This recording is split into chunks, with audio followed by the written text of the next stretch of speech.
미국 증시가 사상 최고치 행렬을 이어가고 있다. 과연 미국 증시 거품일까 아닐까? 세계 경제 부진 속 하락인 미국 증시를 분석해본다.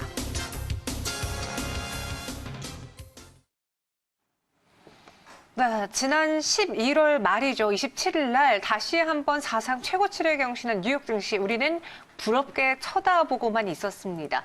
그런데 최근에 또 12월 들어서는 살짝 주춤하는 모습 보여주고 있잖아요. 뉴욕 증시 흐름은 어떨지 한번 전망하고 우리 증시 미친 영향까지 알아볼게요. 엠베고드 신광선 매니저와 함께하도록 하겠습니다.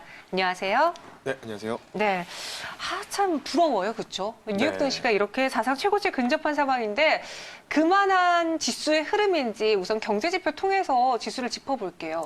그래서 참 이게 3,100을 넘어가고 S&P 500 기준이 이제 신고가를 달성하고 요 며칠 사이에도 이제 근접하는 모습들을 계속 보여줬습니다. 그래서 저도 조금 궁금해서 또 이제 미국 경제 사이트를 좀 많이 좀 참고를 했는데 한번 좀 지표 하나를 지금 하나 가지고 왔거든요. 그거 하나 보시면서 말씀을 좀 드려볼 수 있도록 할 텐데요.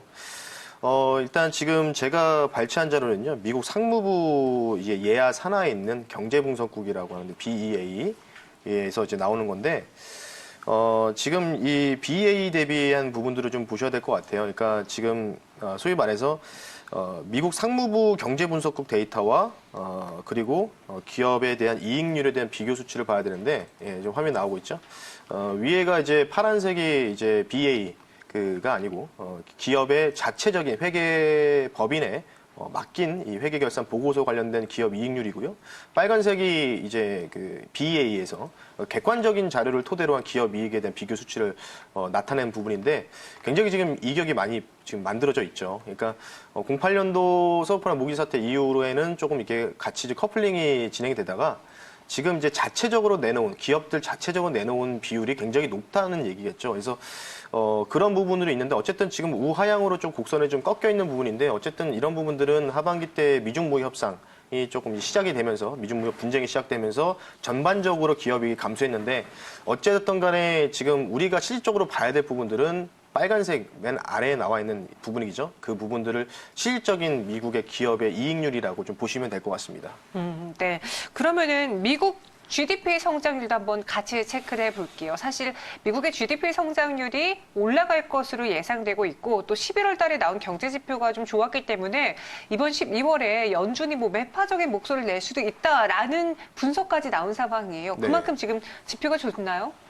일단은 트럼프 대통령이 친기업적인 이 지표, 그러니까 이런 어느 정도 정책들을 굉장히 많이 가지고 나왔죠. 그래서 법인세도 인하를 했고, 그리고 소위 말해서 그 금리 인하를 또 통해서 기업에 대해서 이제 재무적 건전성을 조금 돋보이게 할 수 있게 조금 이런 부분을 좀 해줬는데 사실 미국의 한 25년, 30년간의 GDP 성장률 추이를 보면요, 굉장히 완만하게 상승을 하고 있습니다. 한번 화면을 보실 텐데. 지금 뭐 08년도 때는 갑작스럽게 이때는 이제 금융 위기가 왔었잖아요. 그때는 이제 좀 최저점을 찍고 09년도부터 반등이 좀 세게 나오면서 추세로 봤을 때는 굉장히 완만하게 최근에 좀 꺾이긴 했지만은 그래도 완만하게 상승 탄력이 전개가 되고 있다는 얘기겠죠.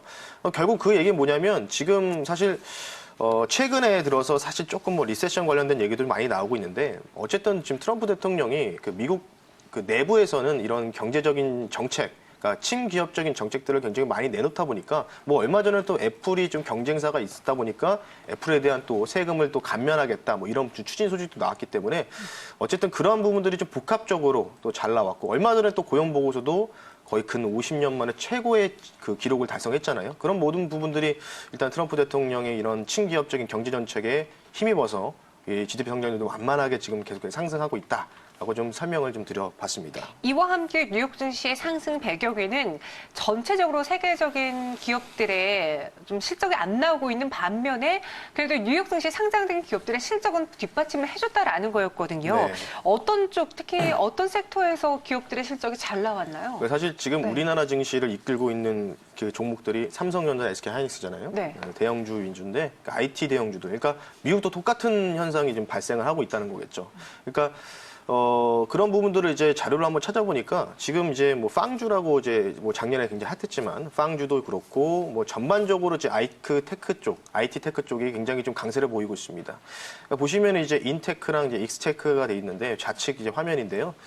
지금 기업에 대한 그런 이익률 추정치를 보면은 굉장히 지금 이 IT 테크 관련된 관련 종목들만 기업에 대한 이 성장률이라든지 이익률이 굉장히 좋고 그 하단에 나와 있는 것은 이제 그런 IT 테크주를 제외한 기업들의 부분인데 물론 똑같이 뭐 최근에 하락이 나왔죠. 근데 하지만 그래도 굉장히 이제 이격이 나와 있고 우측에 보시면은 이제 그 경제 지표 중에 그 재무 분석 데이터 중 하나 이브에비타를 발췌한 자료인데 섹터별로 볼 수가 있을 것 같아요. 그러니까 이브에비타가 이제 영업 활동에 대한 흐름에 따른 기업의 이익률에 관련된 부분인데 지금 보시면은 IT 관련 이 동그라미 표시되어 있는데 IT 관련 섹터들만 굉장히 지금 호황을 누리고 있고 전반적으로 조금씩 이제 밑으로 영이하로 빠질 때 보면은 최저가 지금 텔레콤 뭐 이런 게 나와 있죠. 그러니까 결국 내수 기반들은 조금 아직은 좀 힘든 상황에 놓여 있다. 그러니까 결국은 우리나라 증시도 지금 마찬가지잖아요. 그러니까 지금 우리나라 증시 자체가 뭐 미국 증시나 IT 기업과 좀 같이 좀 커플링 현상으로 지수만 좀 받쳐주는 그런 꼴을 좀 형성하고 있지 않나 싶기 때문에 우리나라 좀 비슷한 형국이다라고 좀 말씀을 좀 드리고 싶습니다. 그러니까 기업들로 따지면은 IT 섹터의 호황이 유독 눈에 띄었다라고 정리해 볼 수 있겠는데 이렇게 지수가 오르게 된다면은 뉴욕 증시 투자자들은 돈을 많이 벌었을 것만 같은 그런 느낌이거든요. 네. 실제로 자산가들 정말 큰 자산을 운영하는 이 투자자들은 2020년을 또 어떻게 대비하고 있는지 그들의 의견도 궁금하네요.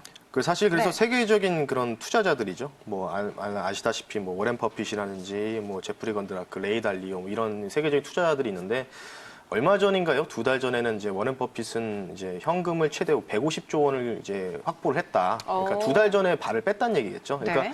앞서 제가 말씀드렸잖아요. 지금 IT 테크 관련된 종목들만 지금 호황을 누리고 있고 나머지 내수 기반이라든지 나머지 수출 관련주들은 지금 좀 이익률이 좀 떨어지고 있다는 부분이죠. 그러니까 워렌 버핏도 굉장히 고평가되어 있는 미국 증시이기 때문에 좀 2달 전에 좀 발을 뺐는데 이게 또 재밌는 게 워렌 버핏 같은 경우에 과거 사례를 보면 08년도 서브프라임 모기 사태가 일어나기 3개월 전에 발을 뺐단 말이에요. 그러니까 그런 부분들 우리 시청자님이 조금 뭐 그런 부분이 있구나라고 좀 체크를 하시면 될 것 같고 뭐 최근에는 또 미국의 채권 왕이죠. 더블라인 운용사의 그 총책임자인 건드라크도 얼마 전에 야후 파이낸스 인터뷰에서 우리는 여전히 베어마켓 시장에 있다. 근데 하지만 이 부분들이 연말이나 연초에는 굉장히 좀 무너질 수 있다. 뭐 이런 식으로 경고를 했단 말이죠. 그러니까 어쨌든 그런 부분들을 좀 우리가 좀 보셔야 될 것 같아요. 그러니까 이런 사실 우리보다 좀 더 그런 투자에 대한 안목이 뛰어나신 분들이 이렇게 좀 발을 빼고 있다는 부분들은 우리가 조금 경계해야 될 부분이라고 생각하고 그리고 마지막으로 제가 뭐 하나만 더 지표를 말씀드리면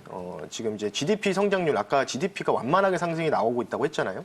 근데 GDP 상승률 대비해서 기업의 이익률에 대한 이 추정치인데 지금 보시면 앞서 그림에서는 그 GDP가 굉장히 완만하게 상승이 나왔죠. 근데 지금 기업의 이익률은 계속 떨어지고 있어요. 평균치가. 지금 이게 이제 S&P 500 기준인데 이게 이제 미국 산하의 그 경제 분석국, 그러니까 기관에서 운영하는 데이터예요. 그러니까 이게 굉장히 좀 정확하다고 볼 수 있기 때문에 그러니까 IT에 대한 그 기업의 이익들만 증가하고 있고 나머지 평균치들은 지금 하락이 계속 나오고 있다. 그렇다는 얘기는 조금 왜곡 현상이 나오고 있다라고 좀 볼 수 있기 때문에 혹시나 좀 미국 증시 뭐 매매하시는 분들도 계실 것 같은데 최근에 조금 경계해야 되지 않을까 싶기 때문에 이러한 지표들을 한번 가지고 나와봤습니다. 그런데 여기서 의구심이 드는 게 뉴욕은 그 증시가 그만큼 올랐으니까 뭐 떨어질 가능성도 있지만 우리 증시는 이러한 호황기를 겪지 못했거든요. 네. 그러면 뉴욕 증시가 떨어질 때 우리 증시도 많이 타격을 받을까에 대해 저는 약간의 의구심이 있는데 어떻게 보시는지 우리 증시의 전략도 한번 세워볼게요.